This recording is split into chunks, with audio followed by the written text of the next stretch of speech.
এই তো এই পুকুরে মাছ চাষ করা হয়েছে।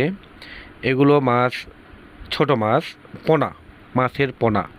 পোনাগুলো এই পুকুরে আরও ছোট ছেড়ে দেওয়া হয়েছিল। এটা এখন বাজারে বিক্রি করার মতো হয়েছে। যারা মাছ চাষ করে এবং যাদের পুকুর আছে তারা এসব মাছগুলো কিনে নেবে, নেওয়ার পরে ওদের পুকুরে ছেড়ে দিবে আরও বড় করার জন্য। আর এরকম মাছ বাজারে বিক্রি হয় না, কেননা এ মাছ খাওয়ার উপযুক্ত হয়নি। আর এই মাছটা হচ্ছে সিলভার কাপ। একটা মাছ 10 কেজি, 12 কেজি, 8 কেজি, 6 কেজি এরকম হয়। আর গ্রাম অঞ্চলে 3 কেজি 4 কেজি হলে বাজারে বিক্রি করা হয়। আর ওই যে বড় মাছ দেখতে পাচ্ছেন, এই মাছটা হচ্ছে খাওয়ার জন্য ছেড়ে দিয়েছে চাষি। মাছ চাষিরা বোঝেনি সিলভার কাপ যাকে বলে বাংলার ইলিশ। এই মাছ অনেক প্রচুর বাচ্চা, মনে হয় খই ফুটতেছে।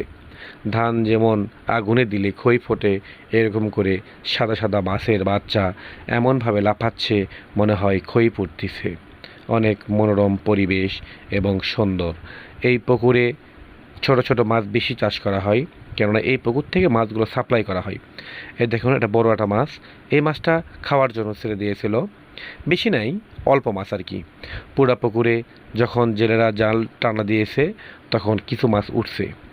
এই বড় মাছগুলো থাকার কারণে মাছগুলো বাঁচাতে অসুবিধা হচ্ছে। এই জন্য এই এই যে ভাইটা মাছ ছেড়ে দিচ্ছে ভেতর থেকে। আর মনে হয় খই ফুটতেছে। আরও একটা আছে, ধরার চেষ্টা করতেছে। এই তো দেখুন দেখুন দেখুন, ওয়াও! ধরতে পারলো না কিন্তু ধরবেই ওরা, এখানে এদের কাজই হচ্ছে মাছ ধরা। এই তো আর চলে গেল, দুইটা চলে গেল। আরও মনে হয় আছে, মন বলতেছে আরও আছে, কেননা পুকুর বড় তো। এই তো আয়রা ছেড়ে দিল। অনেক আছে মাছ আর কি, এরকম বড় বড় মাছ, ছোট ছোট মাছ, সব মাছ মিলেমিশে আছে। এটা হচ্ছে শিং মাছ, বাজারে বিক্রি করার জন্য রেডি করা হচ্ছে।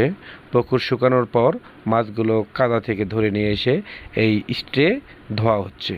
ধোয়ার পরে মাছগুলো বিক্রি করা হবে আর কি। দেখুন।